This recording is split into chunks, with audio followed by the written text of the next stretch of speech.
امروز اساسگزار صلح و وحدت ملی پیشوای ملت پرزیدنت جمهوری تاجیکستان محترم امامعلی رحمان با پرزیدنت جمهوری قزاقستان محترم قاسم ژامارت توکایف صحبت تلفنی انجام دادند. در جریان صحبت سرور دولت ما پرزیدنت جمهوری قزاقستان را با تمنیات نیک به مناسبت زادروزش صمیمانه تبریک نمودند. بخش دولتی محترم قاسم ژامارت توکایف را که باعث احترام بلند و آبرو و اعتبار شایسته او گردیده است به خصوص قید کردند. همچنین توجه پیوسته رهبری دولت قزاقستان به مسائل تحکیمی مناسبت‌های دوستی و همکاری‌های تاجیکستان و قزاقستان که در صیغه شریکی استراتژی با مرام رشد می‌یابند تاکید گردید.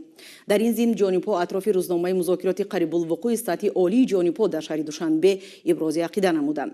اظهار امید کرده شد که نتیجه‌های سفری رسمی پرزیدنت جمهوری قزاقستان به تاجیکستان عامل گسترش میانبعده و توسعه همکاری‌های گوناگون جنبه دو کشور به هم برادر را تشکیل خواهند داد.